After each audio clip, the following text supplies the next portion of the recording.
Hi YouTube, it's Willow Whispers. I just decided to make like a short video again. I made another one that's longer, but it's taking, the network is being crazy and it's not letting me upload it properly. So hopefully this one uploads smoother because I'm going to make this one a lot shorter. Okay. So, what I kind of wanted to talk about was astral projection. What is everyone's feelings on it? Have they ever done it? You know, what happened to them while they did it? What did they see? What did they feel? How do they know that they just weren't dreaming? Those kinds of things. So astral projection, first of all, I myself, I think I've had experiences with astral projection, but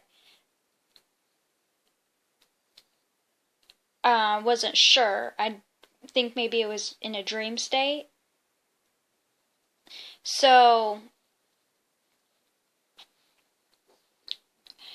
it's hard for me to say yes I haven't, because I don't know. That's why I kind of want to make this video. I want to see how many other people how they felt about their experience, what they saw. Now for me, what I saw was just things in a very bright, vivid way. I saw really happy and calm people, different kinds of people. They were all really unique looking. And I felt a sense of lightness, sort of like, I don't know, like as if you were in outer space, like you could just move, lightly breeze where you want to go.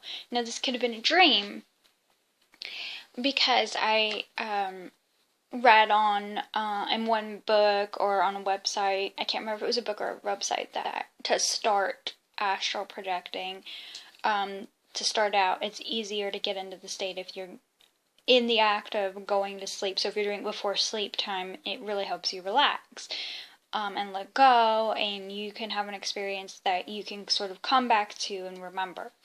Now, I can remember my dreams really vividly anyways. My dreams are always in color, they're very vivid. They always have specific points about them. I'm very much into paying attention to my dreams. I'm aware of my dreaming. When I'm awake, like I'll wake up and I know that I'll remember what I've dreamt, basically, and I'll remember it very, very vividly. I can remember it all day too, for the most part. It's getting a little bit less now that I've gotten a little bit older, but I've always been able to, and I don't know if that's because I've been astral projecting all along, and the dreams that I'm having are just sort of those projections coming through. Not all of them. I've had some that I think were just dreams that were very vivid, and they may have been giving me information about other things that aren't really have anything to do with me or related to me in any way. And that's sort of how I got into trying to develop my psychic abilities, my natural ones. Which I believe that we all hold these abilities within us. Like most people say, and most psychics, I don't mean to sound cliche in it, but I do believe that. There's not really any people I don't know that have some kind of story that they either say for them was really weird, coincidental, like, or that it had to be an angel, or, you know, this knowing of something. So I use tarot cards. I do use a crystal ball. I have a scrying mirror. But I find that using tools, it can be helpful to start out with, but I think I was already so naturally developed at some things that I didn't really need them, and they kind of got in the way because I was concentrating on what was supposed to be happening with that thing, rather than the messages that were coming through. So you don't necessarily have to have a lot to tune into your intuition, to tune into your things. Your rapid fire thoughts hold information in them too. So it can be as simple. You're reading to someone else or to yourself or to whoever. I find that, you can't, like a lot of psychics, you realize you can't read for yourself. It's very hard because it's hard to be objective about yourself and be like, well, that doesn't make sense, like how everybody else does. But sometimes I can read for myself and be like, oh my god, that is so true. If I don't change this, it's going to be this way. I can totally see that coming.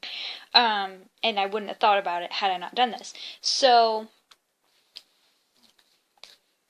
which I don't know necessarily, and that's not always being psychic, sometimes it's just being smart. But, if you just sit and you be quiet and just write down each thought that comes to you, no matter how crazy it is, like I've written down on notebooks, I've sat down, and I find I do this when I'm on the telephone, anything where you're doing one thing, but your brain is also doing something else at the same time. While you're doing something, it's receiving messages. And, like if you're a person that while they're on the phone, they doodle, pay attention to those doodles. Pay attention to those words that you write down. Unless they're direct copied words from your conversation, which still can have meaning, but it's sort of like filter that part out. Well, at least that's what I do. But I've come up with some really crazy things that really sort of came to. Things like, say, okay, this did not really happen, but this is to give an example of the kind of things that'll happen. I was on the phone with my mother, let's say, and I'm talking to her, and the phrase yellow flowers comes into my head, so I write it down. I might draw a yellow flower, daffodil, write the word daffodil, anything like that, something to do with yellow flowers. Well, we weren't talking about yellow flowers, nothing that was going on had anything to do with yellow flowers, but the very next day, I get a call from my mom and says, oh, some guy delivered yellow flowers here, and they weren't for me. They were for they were for the neighbor. So, things like that. That's not a real thing that happened to me, just so you know, but something like that. So I'm going to wrap this up again because we're already getting on in the video. So I'm going to make another video, I think, after this, more about psychic stuff. So, enjoy. Love you. Blessed be.